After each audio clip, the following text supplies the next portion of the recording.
Creí que teníamos una familia unida, hasta que murió papá y todo se pudrió. Mi nombre es Marco. Tengo 34 años, y crecí creyendo que mi familia era especial. Mi papá, don Alberto, era el tipo de hombre que todos admiraban, trabajador, serio, pero con una generosidad silenciosa. Levantó un pequeño imperio desde cero, una empresa de construcción que con los años se convirtió en una fuente de estabilidad para todos nosotros. Éramos 4 hermanos: Claudia, la mayor, siempre la organizada; Daniel, el segundo, algo rebelde; yo, el tercero; y Valeria, la menor, la consentida. Nuestra infancia fue cómoda. Tuvimos privilegios, pero también reglas. Y, sobre todo, un mantra que papá nos repetía siempre: la sangre no se traiciona. Yo me aferré a esa frase como si fuera un escudo. Hasta que él murió, y descubrí que, a veces, la sangre es lo primero que se vende. Papá falleció de forma repentina. Un infarto. Tenía 67 años. Todavía trabajaba a diario. Aún firmaba cheques.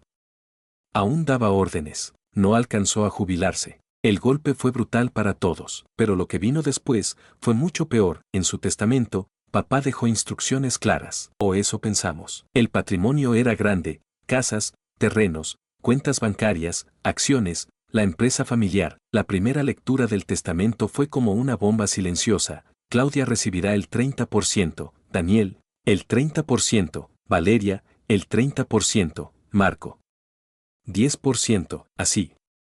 En seco, sin explicación. Mi madre se atragantó. Yo me quedé en silencio. Los demás, en cambio, no dijeron nada. No una sola palabra. Esa noche, le escribí a Claudia: ¿sabías algo de esto? Tardó horas en responder. Su mensaje fue corto: papá tenía sus razones. Tal vez deberías respetarlas. Desde ahí supe que algo no estaba bien. Me repetía que quizá había algo que yo no recordaba. ¿Un error mío? ¿Un conflicto oculto? ¿Un castigo? Pero no. No había nada. Nunca me distancié. Siempre estuve cerca. Administré cuentas, ayudé en la empresa, incluso renuncié a oportunidades para quedarme y sostener el legado. Así que comencé a buscar, a preguntar, a revisar papeles. Y mientras más cavaba, más olía a podredumbre. Descubrí que, un año antes de morir, papá había hecho una modificación al testamento. ¿Quién lo acompañó ese día? Claudia. ¿Quién era la única firmante testigo? Daniel. Y aunque eso no prueba nada ilegal, sí encendió todas mis alarmas. Valeria, la más joven, se mantenía callada, pero evitaba mis llamadas, mis correos, mis preguntas. Después de la lectura del testamento, todo cambió. Las conversaciones entre hermanos se volvieron frías, las llamadas se redujeron a monosílabos, los almuerzos familiares se suspendieron. Mi madre, atrapada en medio, trataba de mediar, pero se notaba que no entendía lo que pasaba, o fingía no entenderlo. Yo sí entendí. Y decidí actuar. Lo primero fue pedir una copia certificada del testamento. La notaría lo entregó en 2 días. Allí, en letras claras, estaba la modificación hecha 11 meses antes de la muerte de mi padre. La firma estaba verificada, pero lo que me llamó la atención no fue el contenido, fue la fecha. Exactamente 3 días después de que yo me negara a participar en una licitación dudosa de la empresa. Una obra pública con sobrecostos evidentes. Claudia y Daniel me presionaron para que firmara como responsable financiero. Me negué. Esa noche, Daniel me dijo: estás actuando como si fueras mejor que nosotros. Papá no va a estar contento. Nunca pensé que esa frase tuviera tanto peso. Volví a ver a Daniel en una reunión de accionistas. La empresa seguía funcionando, pero algo había cambiado. La actitud de los empleados, la mirada de los proveedores, todo estaba más tenso, más controlado. Y Daniel ahora era el jefe. En el estacionamiento, me acerqué. ¿Podemos hablar? Me miró como si le costara fingir educación. ¿De qué? De la modificación del testamento. Sonrió. ¿Qué pasa, Marco? ¿Te duele que papá haya visto quiénes eran realmente útiles para el negocio? ¿Eso crees que fue? Eso fue justicia. Recompensa. Lógica. Tú siempre fuiste el moralista. Pero esto es una empresa, no una iglesia. No supe qué responder, pero algo me quedó claro. Esto no fue un castigo emocional. Fue una estrategia. Me sacaron del camino, por principios. Claudia, en cambio, fue más hábil. Cuando intenté hablar con ella, me citó en un restaurante caro, como si lo que estaba pasando pudiera cubrirse con una copa de vino y palabras vacías. No tengo nada en tu contra, dijo. Pero papá cambió de opinión. Y tú lo sabes. Siempre fuiste diferente, diferente, sí. No tan ambicioso, no tan comprometido con el legado, o no tan dispuesto a ensuciarme, no respondió. Valeria fue la última en enfrentarme, le pedí una reunión. A solas, en casa de mamá, llegó nerviosa. Apenas me miraba. ¿Qué está pasando, Vale? Le pregunté. ¿Tú sabías todo esto? Sus ojos se llenaron de lágrimas, yo solo firmé. Me dijeron que era lo que papá quería, que ya estaba decidido, que si decía algo, también me sacarían a mí. Esa confesión me rompió, porque no solo habían manipulado el testamento, también habían manipulado a mi hermana menor, la usaron como cómplice silenciosa. Una cosa era sospechar, otra muy distinta era tener pruebas, y fue justo eso lo que decidí buscar. Después de hablar con Valeria y ver el miedo en su rostro, supe que detrás de esa modificación legítima había algo mucho más turbio. Así que empecé a revisar los registros de la empresa. Tenía copias antiguas en mis respaldos personales. Además, conocía al contador anterior, un hombre mayor, honesto, que había sido despedido 6 meses antes de la muerte de papá sin explicación clara. Lo llamé. Se llamaba Benjamín. ¿Sabías que papá me dejó solo el 10% de la herencia? Le pregunté, se quedó en silencio. Luego suspiró. Marco, tu padre no planeaba dejarte fuera. Eso te lo aseguro. Entonces, ¿qué pasó? Lo que pasa cuando alguien se enferma, y otros se aprovechan. Ahí lo supe. Benjamín me entregó copias de correos, balances y minutas de reuniones internas. Nada ilegal, pero sí alarmante. En los últimos meses de vida de papá, Claudia y Daniel habían tomado decisiones a sus espaldas. Firmaban como si tuvieran autorización plena. Cambiaban directrices, retiraban dinero, alteraban presupuestos. Incluso encontré un documento que papá había dejado en su caja fuerte, un borrador de testamento, distinto al que se leyó. En ese, los porcentajes estaban divididos equitativamente. Quien tuvo acceso a esa caja, solo Claudia, quien manejaba sus citas legales cuando su salud empezó a deteriorarse. Daniel, fui a ver a mamá. Necesito saber si papá tenía problemas de memoria al final. Si hubo algo que tú notaste, ella negó con la cabeza. Tu papá siempre estuvo lúcido. Cansado, sí. Pero su mente estaba clara. La última vez que hablamos del testamento, me dijo que todo sería justo. Que ustedes estarían bien. Ahí fue cuando decidí tomar una decisión que cambiaría todo, ir a juicio. Cuando les envié las notificaciones legales, las reacciones no se hicieron esperar. Daniel me llamó furioso. ¿Vas a ensuciar el nombre de papá con esto? No soy yo el que lo ensucia, le respondí. Solo quiero saber la verdad. Claudia me mandó un correo frío, sin saludo. Si decides llevar esto hasta el final, no esperes volver a formar parte de esta familia. Lo leí 2 veces. Luego lo borré. Valeria, en cambio, me escribió algo que aún guardo. No te detengas. Aunque me duela, prefiero una verdad que duela a una mentira que nos hunda. Inicié la demanda, pedí una revisión notarial. Solicité acceso a registros médicos, citas legales, declaraciones de testigos. Contraté un abogado especializado en fraudes testamentarios, y mientras el proceso avanzaba, los secretos comenzaron a salir, porque a veces, la traición no es una decisión de un día, es una cadena de pequeñas corrupciones envueltas en lazos familiares. La primera audiencia fue surreal, estábamos todos en la misma sala, pero no había familia allí. Solo frentes de guerra disfrazados con camisas planchadas. Claudia y Daniel llegaron con un abogado carísimo. De esos que sonríen con la boca, pero no con los ojos. Yo fui con Camila, mi abogada. Una mujer joven, firme y sobre todo, sin miedo a enfrentarse a apellidos pesados. Valeria no fue llamada oficialmente, pero asistió de manera voluntaria. Se sentó detrás de mí.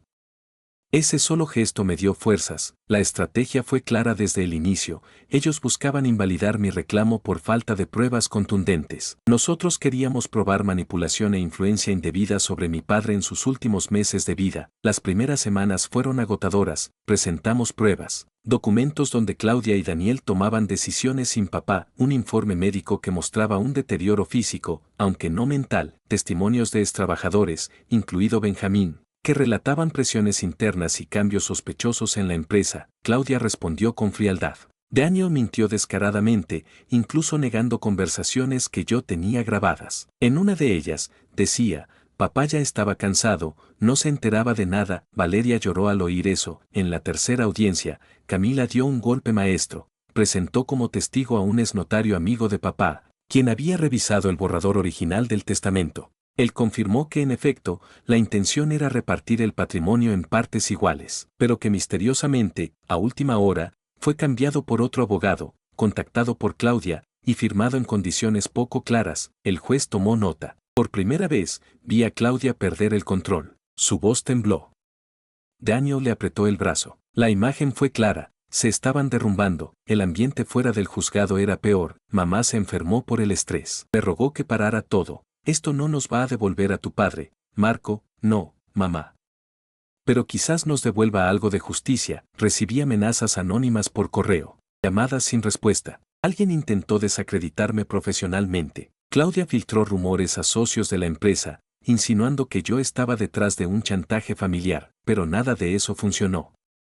Porque cuando llevas la verdad de tu lado, el miedo puede doler, pero no te paraliza. El proceso se alargó por 8 meses, cada audiencia fue como arrancarme una costilla. Pero también fue un acto de dignidad. En la última audiencia, el juez dijo algo que me marcó: las familias se destruyen por muchas razones, pero pocas son tan tristes como cuando el dinero vale más que los recuerdos, y con eso, se cerró la etapa legal. El fallo se anunciaría en 30 días que se sintieron como un limbo. 30 días para pensar en lo que habíamos perdido, y en todo lo que estaba por romperse. Día 183, ese fue el día en que el juez leyó la sentencia. La sala estaba en silencio absoluto. Claudia sostenía una libreta como si eso pudiera protegerla. Daniel no parpadeaba. Yo sentía que el corazón me martillaba el pecho. Valeria no vino. Me dijo que no soportaría vernos en ese escenario una vez más, y entonces, el juez lo dijo: este tribunal encuentra pruebas suficientes de influencia indebida sobre el testador. Se anula la modificación realizada fecha. Se restablece el testamento previo con distribución equitativa entre los 4 hijos. Lo había logrado. Después de casi un año de desgaste emocional, económico y familiar, la justicia habló, pero en lugar de alivio, lo que vino fue caos. Claudia se levantó y me miró con un odio que no puedo describir. ¿Estás feliz, Marco?, me dijo. ¿Valió la pena arruinar a tu familia por dinero? No fue por dinero, respondí. Fue por papá. Y por la verdad. Daniel me escupió una frase más baja: tú no eres de esta familia. Nunca lo fuiste. Y ahora, menos. Salieron antes de que el juez terminara. No se despidieron, yo me quedé solo. Sentado.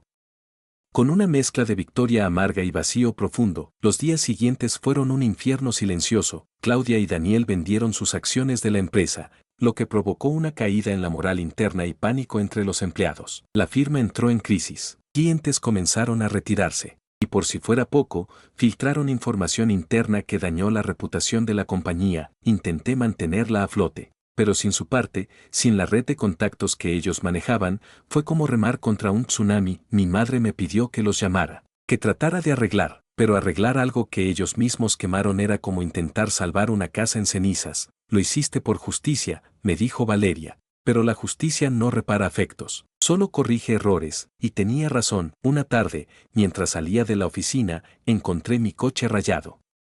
Una frase escrita con furia: traidor. No sabía si había sido Daniel, Claudia o alguien más, pero me dolió más de lo que imaginé, no porque fuera cierto, sino porque, de algún modo, así me sentía yo también. La empresa entró en caída libre. La salida de Claudia y Daniel no solo implicó una pérdida financiera. Se fueron llevándose consigo proveedores clave, contactos, e incluso empleados que les eran leales. La prensa local no tardó en hacerse eco: empresa familiar en crisis tras disputa de herencia. El daño a la imagen fue brutal. Los bancos comenzaron a desconfiar. Los inversores se alejaron. Yo hice lo que pude, vendí activos, reduje personal, luché por mantener las operaciones básicas, pero estaba solo, quemándome por dentro, hasta que un día, Valeria llegó a mi oficina sin avisar. Quiero ayudarte, me dijo.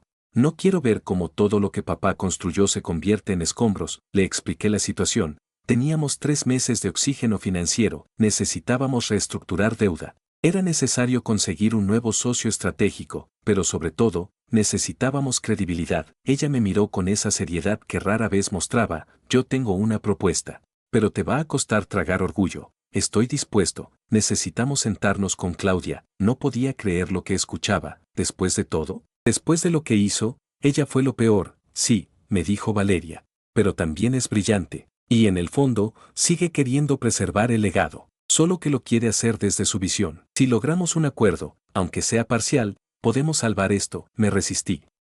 Pero el tiempo corría, así que le pedí que organizara la reunión. 3 días después, estábamos los tres en la misma mesa, yo, Valeria, Claudia. Daniel se negó a asistir.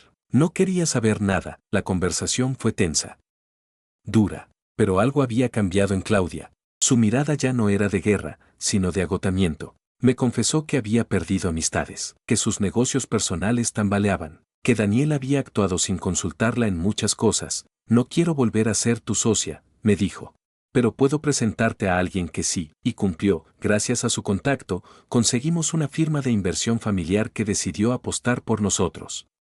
Inyectaron capital a cambio de participación limitada. Nos dieron aire, herramientas y algo más valioso, legitimidad. La empresa sobrevivió, no como antes, no con el apellido intacto, pero viva. Valeria se convirtió en mi aliada más cercana. Juntos redefinimos todo, cultura interna, reglas de transparencia, canales de comunicación. Aprendimos del desastre. Aprendimos a no repetirlo, y aunque mi relación con Claudia no volvió a ser la de antes, al menos había algo de respeto, de reconocimiento mutuo, de límites claros.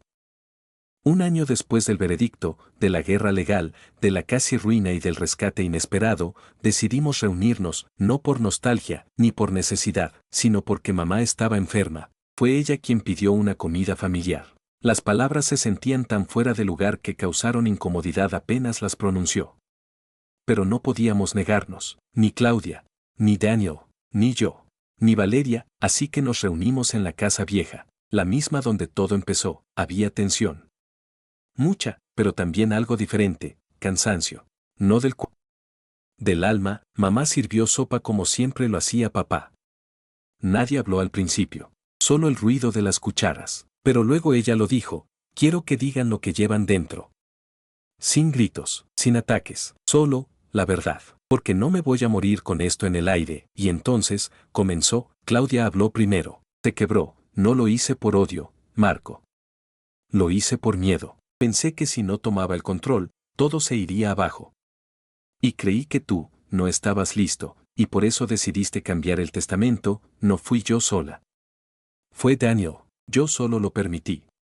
Y me arrepiento. Todos los días. Daniel habló después. Más frío. Más contenido. Yo no me arrepiento. Haría lo mismo otra vez. Este negocio necesitaba liderazgo, no sentimentalismo. Lo que no esperaba era quedarme tan solo después. Valeria apretó su servilleta. Luego habló con calma. Yo firmé porque me sentía pequeña, invisible. Pero cuando vi lo que eso le hizo a Marco, me odié. Me tocó a mí. Yo nunca quise dividir a esta familia. Solo quería justicia.